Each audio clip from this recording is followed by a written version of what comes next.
It is filming day. Today I am creating content for a brand partner, and while I wish I could take you behind the scenes, today we're actually talking about how do brand partnerships usually go from beginning to end, because this is something that I wish I knew when I first started. Hello, if you are new here, my name is Anna, and we are doing a crazy 100 days of daily YouTube posting. We are on week 2, so if you haven't joined yet, make sure to subscribe.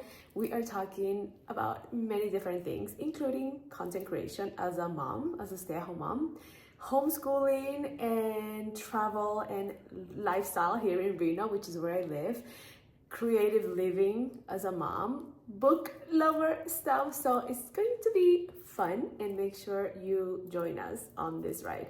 So brand partnership. So I want to make sure this video is not super long. So the first thing I'm going to tell you really quick are some things that you should have ready before any brand partnership starts.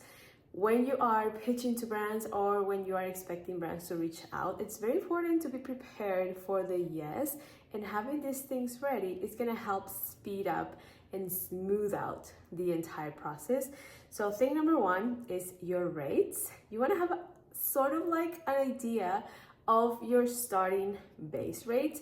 And if you're doing this from scratch and are like completely lost, most content creators, most UGC creators right now charge anywhere from $250 to $500, $600 per video. It all depends on experience. So if you're starting out, I would say having a rate of closer to $250, $300 is like a safe place to start, but make sure you have that before you start contacting brands.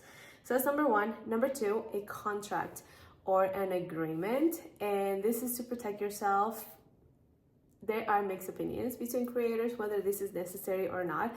I am team having all of this in writing in a contract, so I am pro contract, and you can create one using ChatGPT's help. Make sure you're including things like all of the things that you're agreeing to with the brand, deliverables, and I'm gonna go deeper into that in just a little bit. But the contract is basically this document that states all of the things that you have agreed together.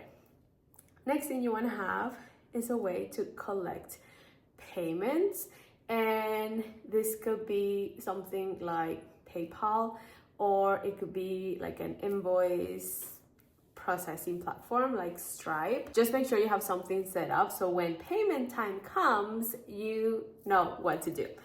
The next thing you want to have ready is content creation tools. And yes, I am talking about your phone, but also a tripod, maybe a ring light or like a selfie light.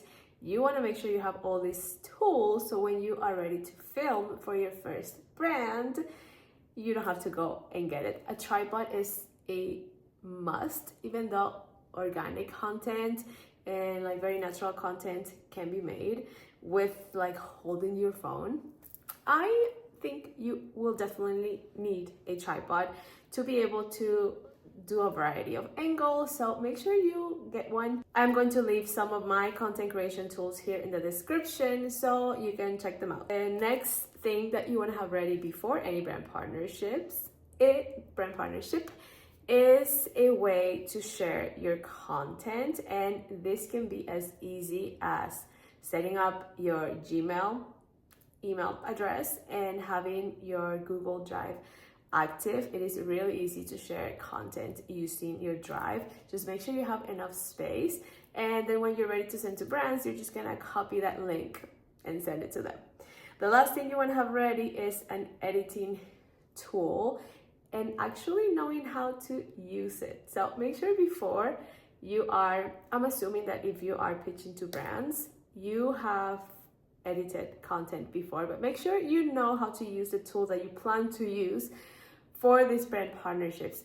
I use CapCut, and it's the platform that I've used since the day I started, and I mostly edit on my phone, even though you can edit on your computer as well. So if you have those 6 things ready, you are ready to move on to the stage number 1 of any brand partnership, which is basically the very first point of contact with a brand. which can happen in 2 ways, really, 3 ways if you consider platforms like UGC platforms where you can apply to opportunities. But usually the first step starts with either you reaching out to a brand directly or a brand reaching out to you. So if you're sending emails, if you're using like an AI automated tool to pitch for you, or if you have a social media that has turned into a magnet for brands, that's a way that brands can find you as well, and they can connect you with you directly. So it usually starts there. So from that first conversation, you wanna kind of learn more about what the brand is interested in, or if you're pitching, you wanna start the conversation giving the brand an idea of what it is that you could produce for them. So the second step is the negotiating part. So what tends to happen here is that you talk deliverables, you talk rate. That's why knowing your rate in advance is going to be really helpful. You decide timelines. The brand tells you a little more about the service or the product. You agree on terms, and then you're gonna decide if this is going to be a good fit to move forward, or maybe you're gonna try to negotiate some things, or you're just gonna say, no, I'm gonna pass on this opportunity. So once you lock everything in, this is where contract signing will happen. Once you set the terms, either you send your contract, or for the most part, agencies or brands will send you a contract for you to review. Make sure you are checking everything. It is very common for brands to have the same template and they share it between creators. So there may be things that don't apply.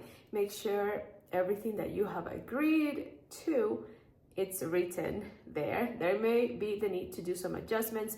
For example, usually when I review contracts, I always check the payment terms, meaning how long will I have to wait for payment to hit my account. A lot of brands work with net 30, and this is something that I always try to negotiate. So I will ask them, like, can you do net 15? If there's no timeline, I would ask for them to include that.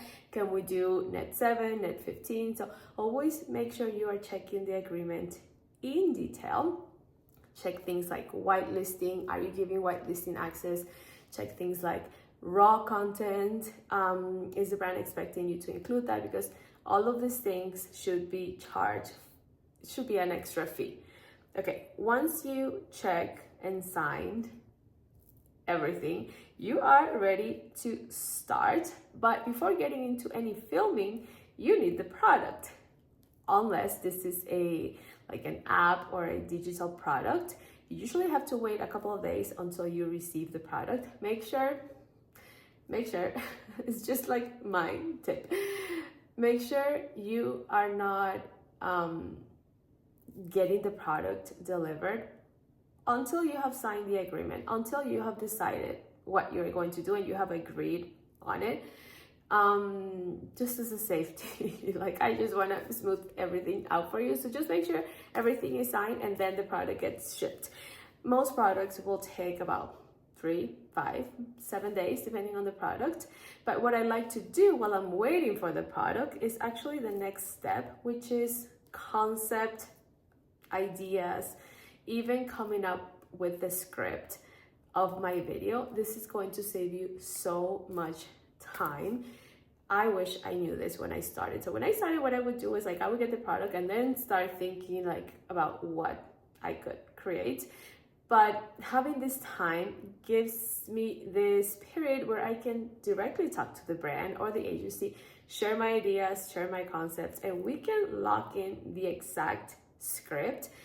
Some brands will even want you to share the clips so they can visualize the entire concept, like tell them this is what's going to happen on scene number 1, scene number 2, and so on.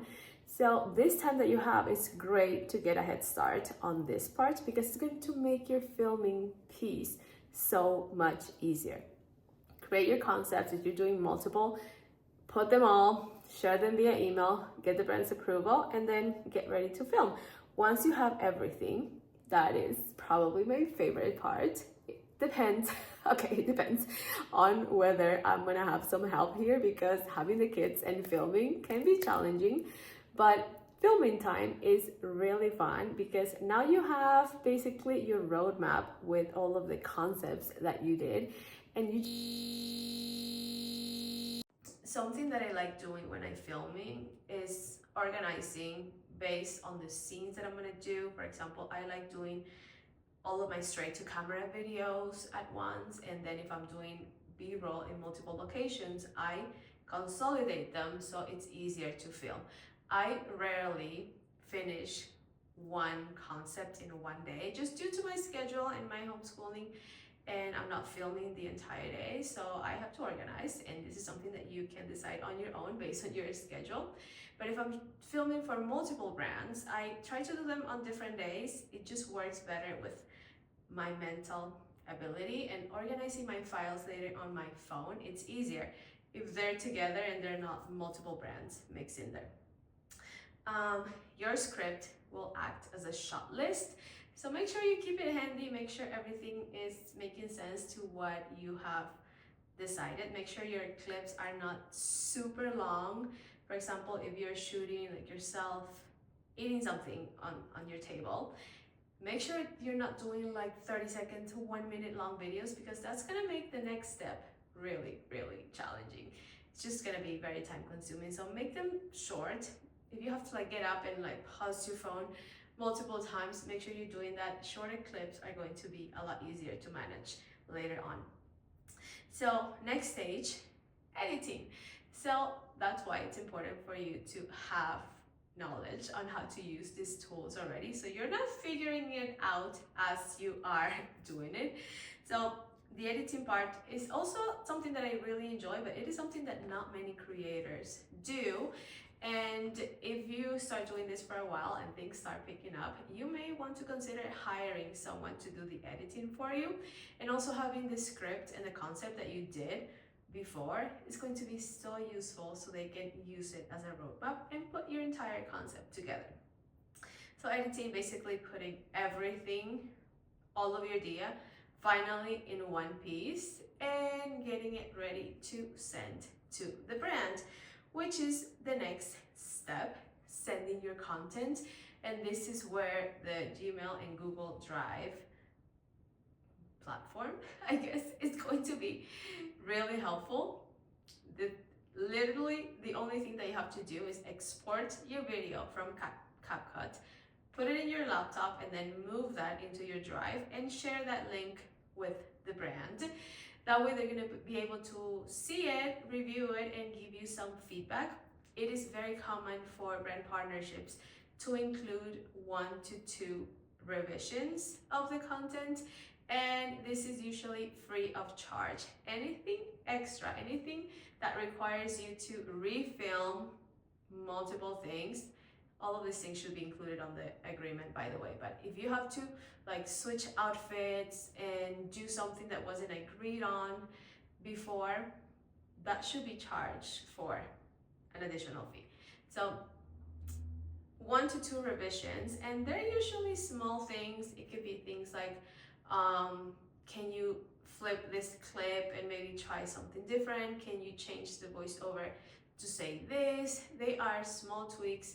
Sometimes it's the captions, or can you give me a version that has no music, or can you add music to it? Once the brand has reviewed this, then of course the next stage is basically updating all of these things that the brand asked, and then you resubmit it for approval, which is really exciting. Once you have created this project from zero, from like thin air, you got this idea, and then in your mind, and then you filmed it, you put it together, you delivered it.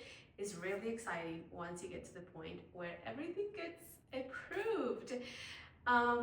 Make sure you have it in writing, like, thank you, this is approved. And something that I always want to encourage you to do when you are wrapping up a project, always leave the door open for new opportunities. So always ask a question: is there any other marketing campaigns you are working for next month?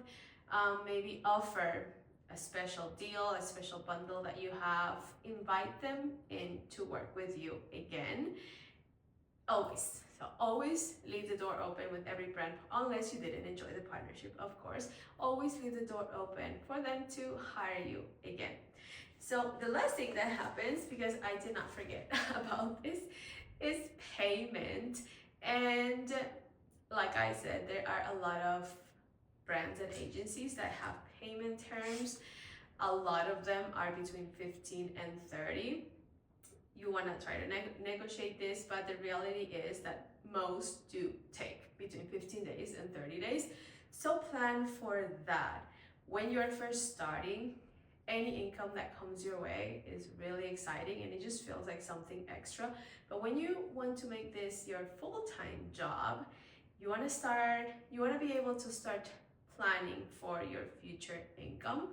So knowing exactly when you're getting paid, planning all of your expenses accordingly, it's going to come in really handy. I recommend documenting everything from the start. Create a spreadsheet where you can start writing all of your partnerships. What status is a partnership on? Are you waiting for products? Are you creating content? Are you waiting for approvals? Are you waiting for payment? Keep yourself as organized as possible from the start, because the busier you get, the more volume that comes your way, the harder it is going to be to keep track of everything. So start when it's slow, which is probably right now. So there you have it. And then you get paid and you celebrate. And that's basically it. That's the summary on how most brand partnerships happened from beginning to end. I do have a more detailed video that I published many months ago. I'm gonna link it down here. It's a lot more in detail. And I also have a blog article that you can check out where you're gonna be able to like read and take notes. So I'm leaving that linked here for you as well. Thank you for doing this with me. I'm going to get ready because I have a lot to film for today. And I love having you here. Again, we're doing 100 days of daily YouTube posting, and this is just week 2. So we have a lot more that we are going to talk about in the next days. Make sure you subscribe, and I will see you on the next video.